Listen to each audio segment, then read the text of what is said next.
No, obviously, initial feelings is of disappointment. Just when you lose and you give your all, but no regrets. And I think both Kuya Needs and I, like we did everything we could.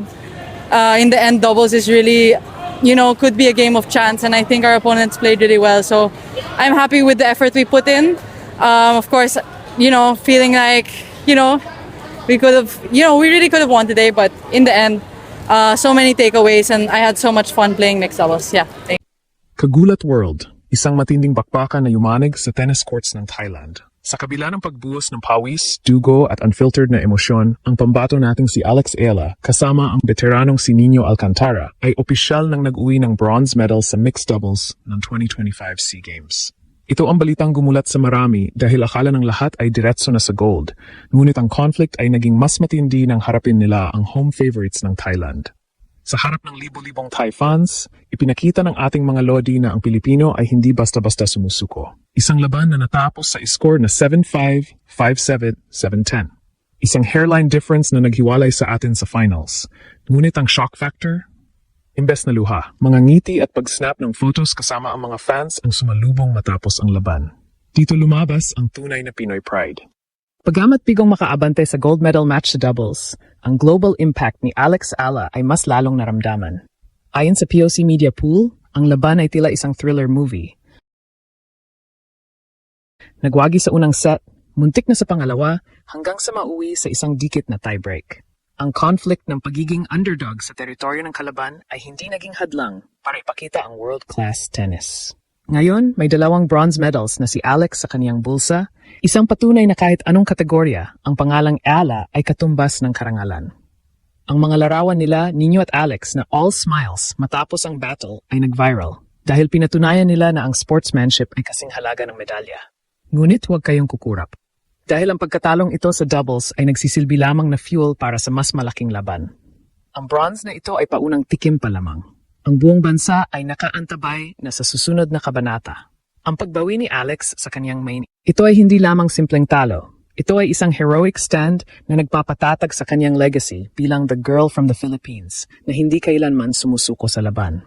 Ngayong may bronze na sa bulsa, paano gagamitin ni Alex Ayala ang gigil mula sa pagkatalong ito para bombahin ang kanyang kalaban sa darating na singles gold medal match?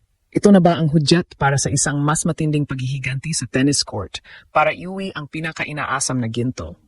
Sa gitna ng nagbabagang init sa National Tennis Development Center sa Nonthaburi, Thailand, isang shocking conclusion ang yumanig sa kampo ng Pilipinas. Ang inaasahang pagmartsa ni na Alex Ayala at Nino Alcantara patungo sa mixed doubles gold ay naudlot sa isang dikit at emosyonal na laban. Natalo ang ating pambato sa kamay ng home favorites na sina Patcharin Chipchandij at Pawit Sornlaksup sa score na 7-5, 5-7, 7-10. Ngunit imbes na lungkot, ang bumungad sa social media ay ang mga larawan ni na Alex at Nino na all smiles habang hawak ang kanilang bronze medal. Ito ang tunay na Pinoy pride, ang kakayahang ngumiti at maging proud sa karangalan kahit gaano pa kasakit ang pagkatalo sa gitna ng teritoryo ng kalaban. Ang conflict sa laban na ito ay hindi lang basta palitan ng bola. Ito ay labanan ng mental fortitude laban sa libu-libong Thai fans na sumisigaw para sa kanilang pambato. Sa unang set, ipinakita ni Alex ang kanyang WTA-level power na naging dahilan kung bakit nakuha natin ang 7-5 lead. Ngunit ang Thailand ay hindi basta-basta bumigay. Ang shock factor ay nangyari sa second set at sa decider tiebreak, kung saan ang bawat puntos ay tila isang life and death struggle. Ayon sa ulat ng POC Media Pool, ibinigay ni na Alex at Nino ang lahat, fought hard till the end, ngunit sa huli ang home court advantage ng Thailand ang naging mapagpasya. Gayunpaman, ang pag-uwi ng bronze ay hindi matatawag na talo. Ito ay isang malaking win para sa Pinas dahil nadagdagan ang ating medal haul sa ilalim ng matinding pressure. Ang global impact ng sandaling ito ay makikita sa sportsmanship ni Alex Ayala. Sa kabila ng pagod at heartbreak ng pagkatalo sa semis, hindi siya nag-atubiling makipag-bonding at magpa-picture sa mga fans. Ito ang imahe ng isang tunay na tennis star, may puso, may disiplina at higit sa lahat, may pasasalamat. Ang bronze na ito ang kanyang ikalawang medalya sa SEA Games, isang patunay na ang kanyang presensya sa bansa ay nagbibigay ng inspirasyon sa bawat kabataang Pilipino na nangangarap ding maging world class. Hindi lang ito tungkol sa kulay ng medalya, ito ay tungkol sa resilience na ipinakita nila sa harap ng buong Southeast Asia. Ngunit ang tanong ng lahat, sapat na ba ang 2 bronze para sa isang Alex Ella? Ang pagkatalong ito sa mixed doubles ay tila isang red flag para sa kanyang susunod na kalaban. Sa mundo ng sports, ang pinakadelikadong kalaban ay ang isang champion na galing sa isang dikit na pagkatalo at gutom na gutom sa bawi. Ang bronze na ito ay hindi dulo ng kanyang kwento sa Thailand. Ito ay ang gasolina na magpapasiklab sa kanyang darating na laban. Ang emosyon ng bansa ay nakatutok na ngayon sa isang layunin. Ngayong selyado na ang bronze sa doubles, paano babaguhin ni Alex Ella ang kanyang game face para sa singles finals? Ito na ba ang huling pagkataon niya para sa ginto o magsisilbi itong isang masakit na paalala na sa Thailand?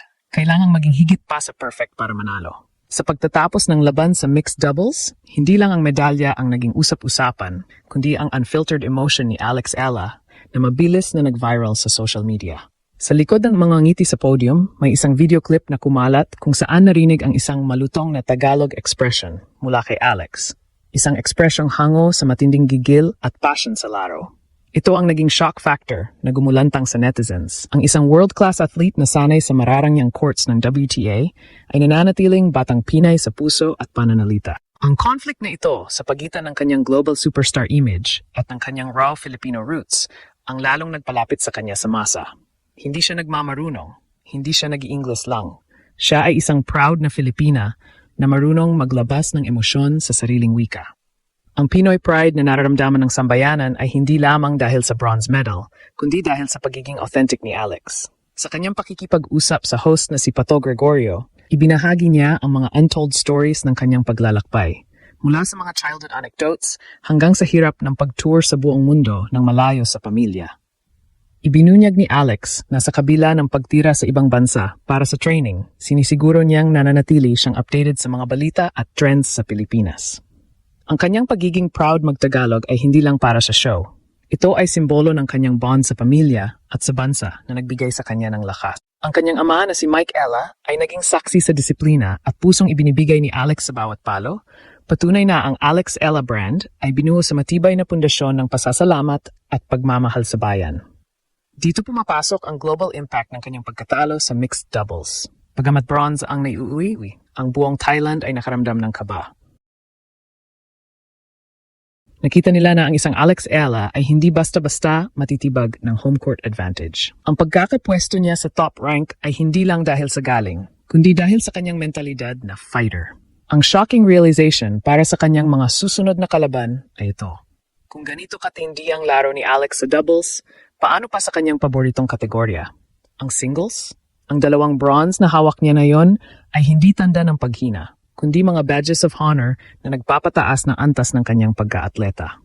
Ngunit sa kabila ng lahat ng congratulations at all smiles na nakikita sa camera, alam ng lahat na may kulang pa.